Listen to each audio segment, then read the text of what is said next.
hürmetli televizor qarovchilarimiz, efirda yangiliklar chiqarilishi, studiyada men Elvira Kamoliddinova. 2020 yıl tamamlanırga sanavlı gına günler kalıp bara. Ağımdağı yılını qarşı alganda köpler Kabise yılı, ağır yıl bulaşak deseler de yılının näqmine mınday bulasın bir kimde көз алдына китермәде. Узган yıl ахырында ишетеп кенә белгән COVID-19 пандемиясы белән бәйле үзгәрешләрне һәрберебездә, үзебездә тойдык. Тик шулай да авыр yıl булуга карамастан сынатмаска тырыштык. Район күләмендә башкарылган эшләр дә сөенерлек. Бүген без ел дәвамында район җирлегендә барган үзгәрешләрне тагын бер кат барларбыз. Районның иктисадын тәэмин итүче сәнәгать предприятиеләренә пандемия чорында җиңелләрдән булмады. Кайбер өлкәләрдә бигрәк тә нефть тармагында бәя төшү, нефть табу күләме киметелсә дә, эш туктатылмады. Пандемия чорына карамастан сәнәгать предприятиеләрендә эш оешкан төстә бара. Агымдагы елда Азнакай нефтемаш заводы Кырым Республикасында модульле фельдшер-акушерлык пунктлары төзелешенә 2 миллиард 200 миллион сумга заказ алды. Биредә 45 яңа эш урыны булдырылып, эш 2 сменада алып барыла. Азнакай киемнәре җәмгыяте дә пандемия чорында саклану чаралары, битлекләр, махсус киемнәр текте. Фабрикага Татнефть җәмгыяте ярдәме белән бу эшләрне өзеклекләрсез башкарыр өчен яңа станокта кайтартылды. Россия Федерациясе һәм Татарстан Республикасы хакимияте тарафыннан күрсәтелгән махсус ярдәм чаралары льготаларда үз чиратында предприятие оешмаларга зур файда булды. 2020 ел тарихка пандемия белән генә түгел, истәлекле вакыйгалары белән дә уелып кала. Нәкъ менә агымдагы елда без Тассыр төзелүгә 100 ел тулуны билгеләп үттек. Бу уңайдан республикада 15 меңнән артык тантана узды, аларда 9 миллион кеше катнашты. Тассыр әләме бөтен дөньяны әйләнеп чыкты. Әлеге истәлекле дата уңайыннан республика үсешенә өлеш кертүчеләргә Тассырның 100 еллык медален бүләк иттеләр. Аңа безнең районнан да мактаулы кешеләребез ия булды.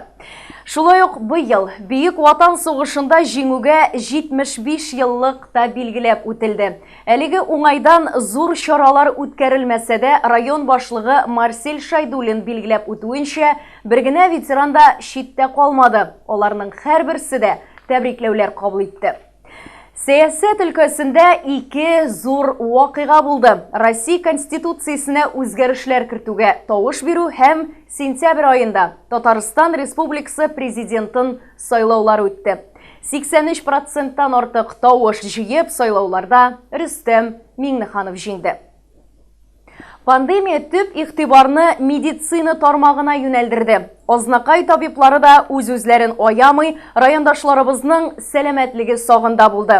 Бүген дә аларны хөрмәтләп, район башлыгы Марсель Шайдуллин катнашында зур чара үтте. Биредә ак халатлы шәфкать ияләренә район башлыгының мактау грамоталары, рәхмәт хатлары тапшырылды.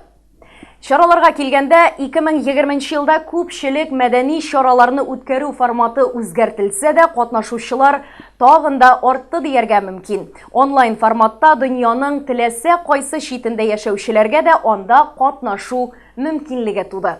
Агымдагы елда да төрле фестиваль бәйгеләрдә талантлы азнакайлылар югары дәрәҗәдә чыгыш ясап район данын республика күләмендә яклады.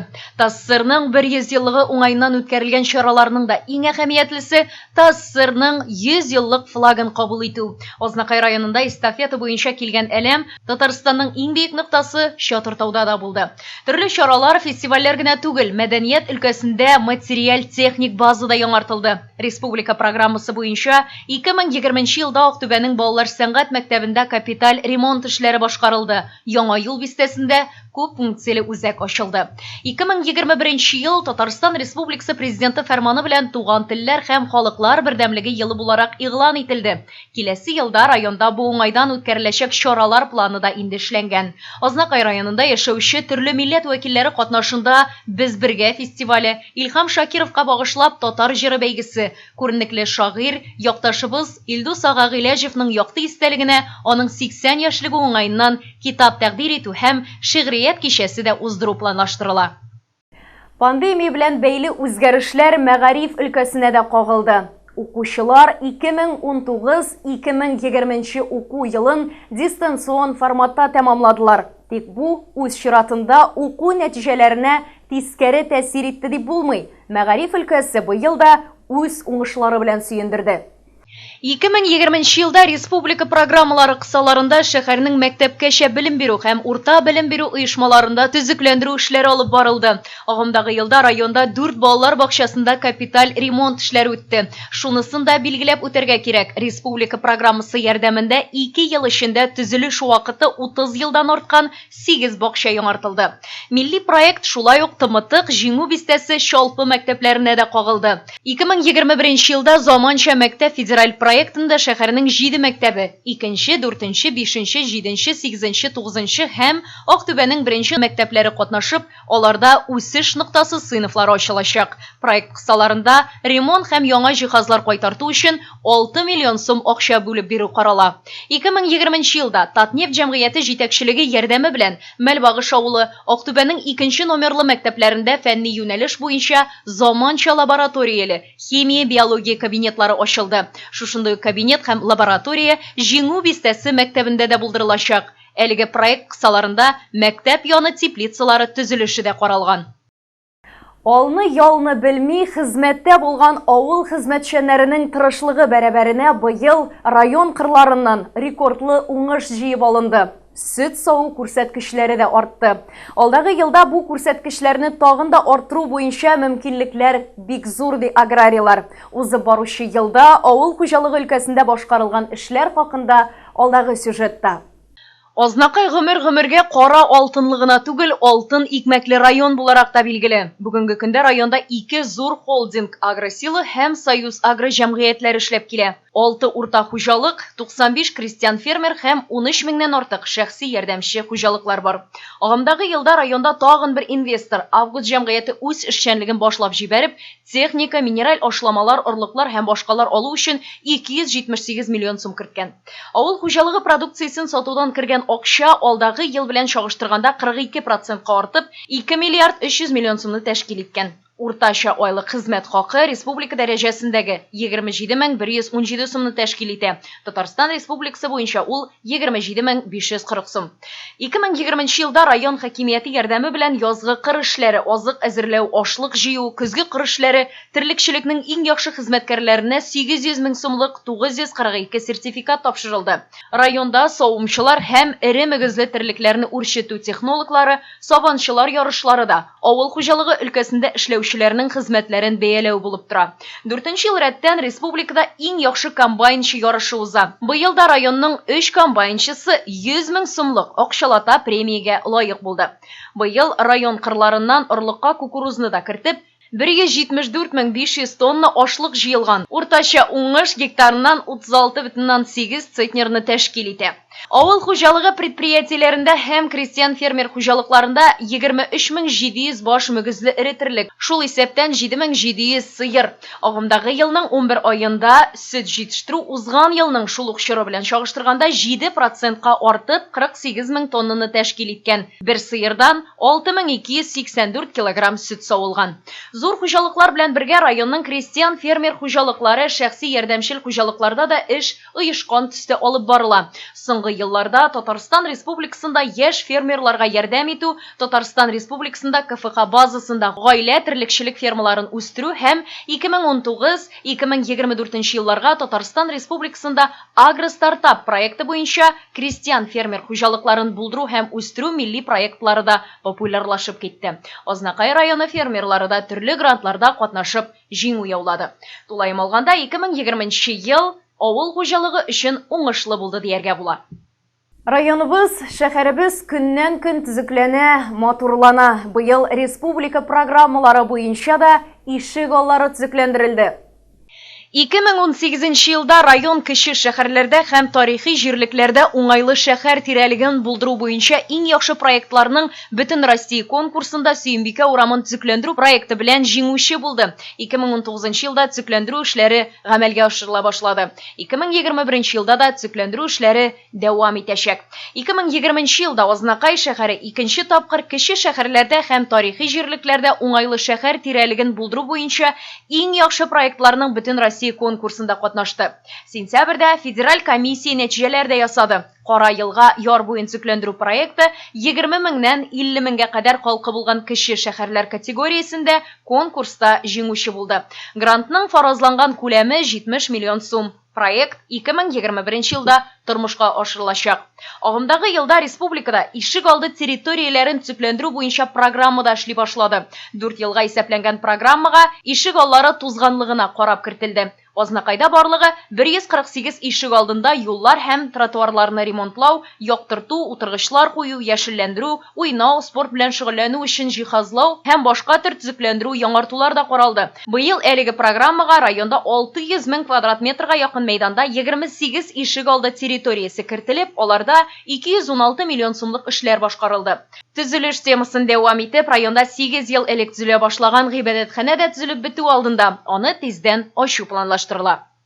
Азнакай менә инде 3 ел рәттән республика күләмендә спорт шәһәре исеменә лаек булып җиңү яулый. Шушы көннәрдә генә Казан шәһәрендә Азнакай үткәрелгән масса күләм физик культура һәм сәламәтләндерү чаралары буенча беренче. Бүгенге көндә район халкының 54%-тан артыгы спорт белән шөгыльләнүе дә игътибарга лаек. Районда спорт, сәламәт яшәү рәвешенә игътибары зур. Соңгы 2 ел эчендә 250дән артык зур спорт чарасы үткәрелүе моның ачык мисалы. Спортсменнарыбыз 150 Россия күләм, республика күләм, төбәкара ярышларда катнашып, район данын яклады. Ел саен үткәрелеп килгән авыл җирлекләре спартакиадасында 1500 кеше катнаша. Спорт уеннары фестивале, чаңгы ярышлары, милләтләр кроссында да олысы кешесе үзен сыный. Районның шорт-трек командасы көрәшчеләр Россия күләм ярышларда беренчелектә. Сәламәтлекләре буенча мөмкинлекләре шикләнгәннәр командасы да 5 ел дәвамында республикада беренчелекне яулый. Республикада үткәрелүче авыл командалары арасындагы сәламәтлек спартакиадасында да Азнакай районы һәрвакыт 2-3 урыннарда. Татарстан Республикасы буенча Азнакай районы ГТО нормативларын тапшыру буенча да лидер. Алдагы елларда Азнакайда тагын берничә спорт объектлары, теннис корты, волейбол үзәге төзү планлаштырыла. Хәзер река Черныйның карында, анда лыжа роллерный трасса булачак, башлаячаклар. Аны без менә ГТО буенча урын алган өчен безнең Чатыта арена карында шәпкәне открытый спортивный инвентарь белән площадка куела.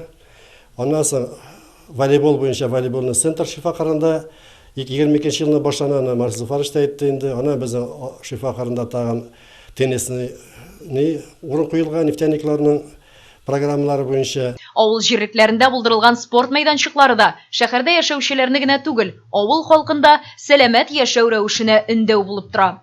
Алдагы елларда да хоккей, футбол, көрәш, волейбол, теннис, чаңгыда шуу кебек ярышларны киң җәелдерү күздә тотыла.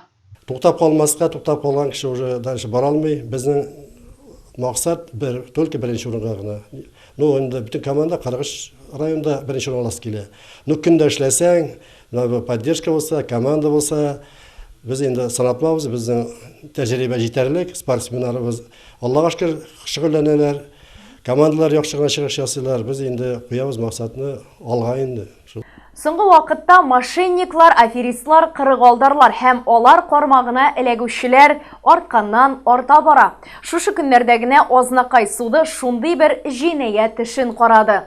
Вакыйга булай башлана. Нигерияның бер авылында туып үскән, хәзер Санкт-Петербург шәһәрендә яшәүче Андерсон Уильямс Ноньерм үзен Белла Абид исеме астында Facebook социаль челтәре аша Азнакайлы белән таныша һәм аның ышанычына ия була.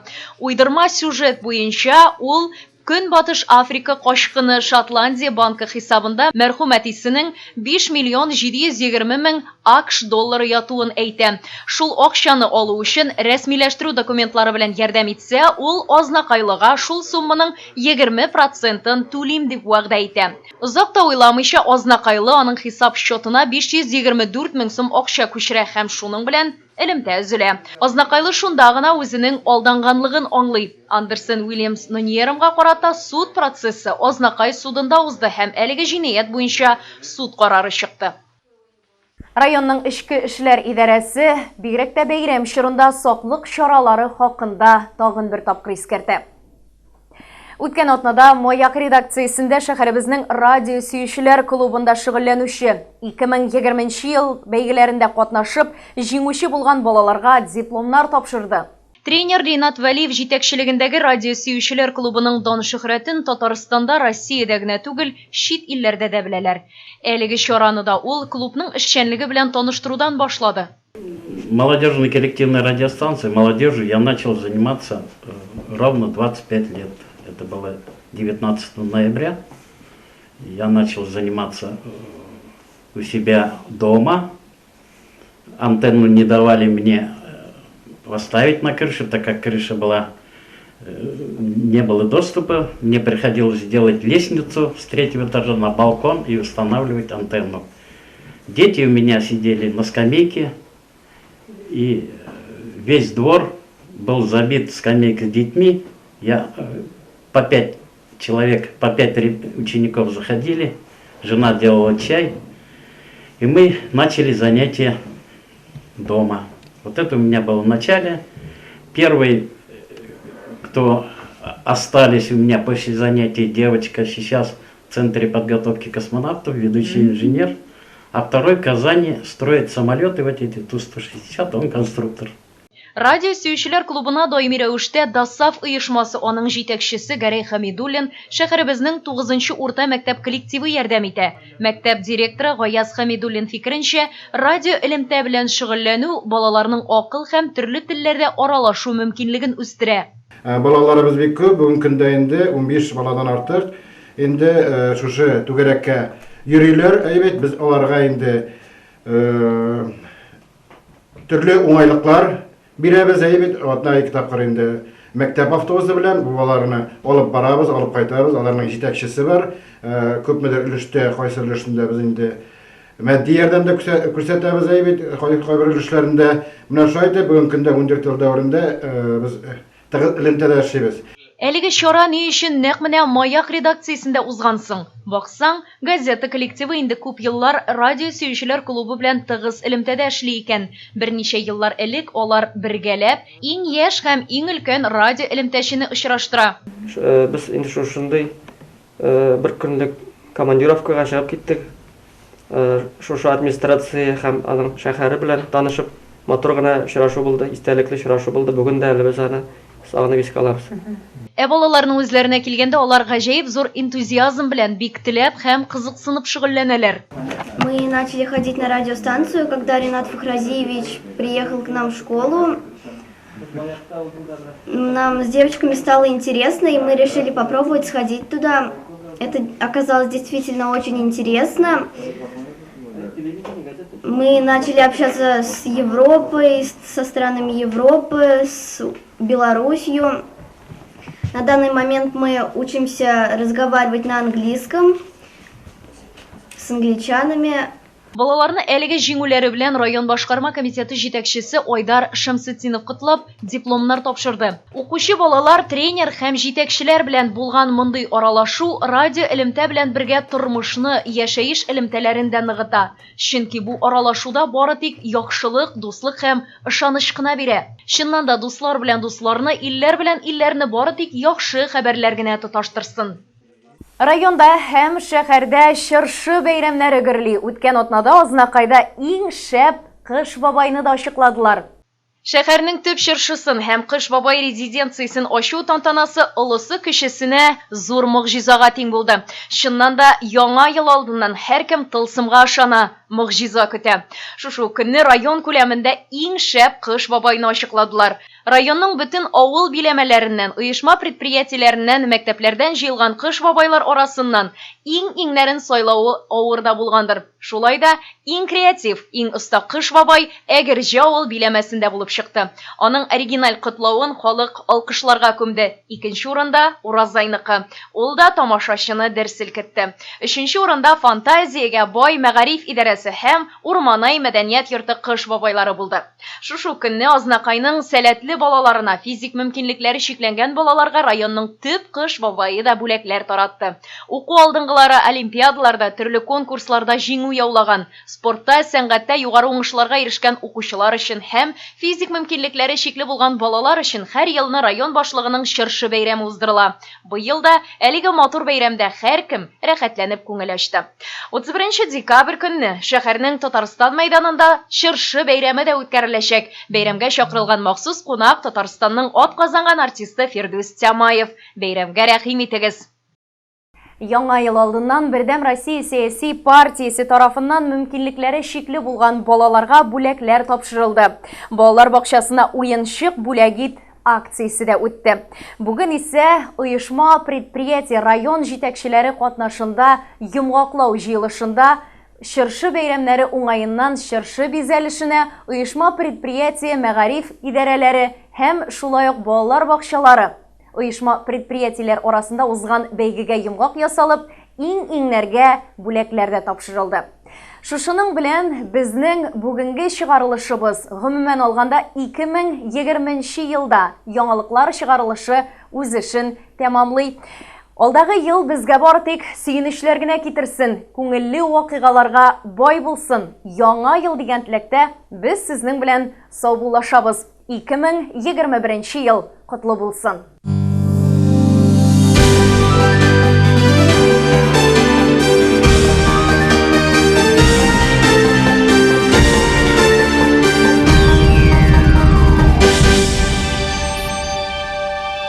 Именная ложка – безусловно отличный подарок на праздники и будни. В торговом центре «Шифа» заработал отдел именных подарков для самых любимых. Наши приборы смогут украсить ваш стол и послужат прекрасным подарком на долгие годы. У нас в ассортименте только качественные ложки российского производства. Также оперативно выполним коллективные заказы.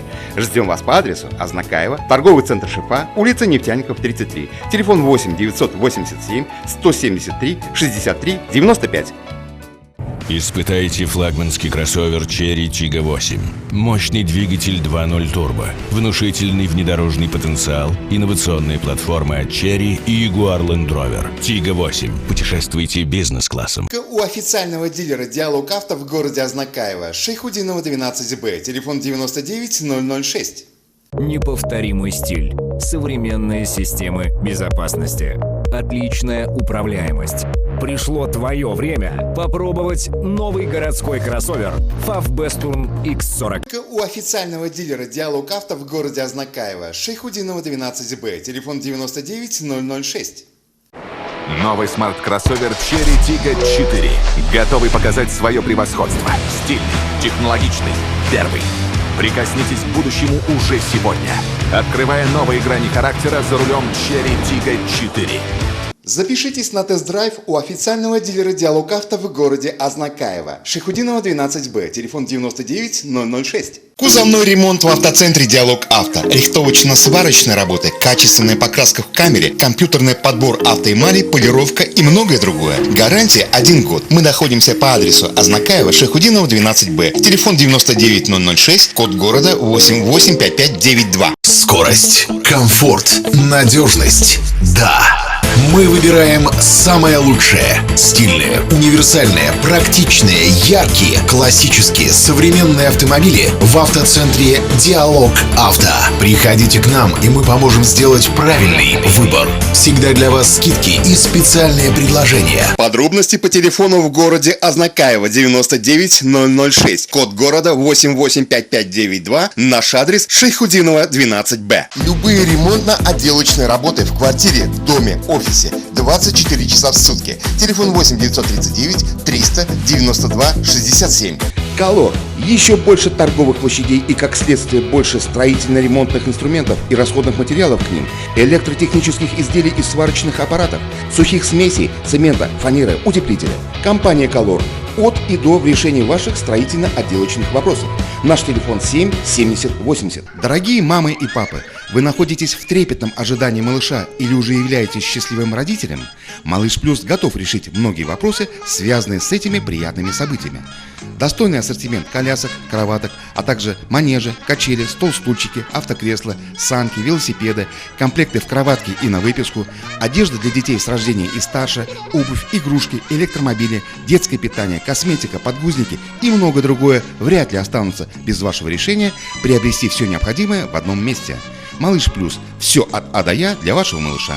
Азнакаева, Ленина, 27, телефон 9 56 42.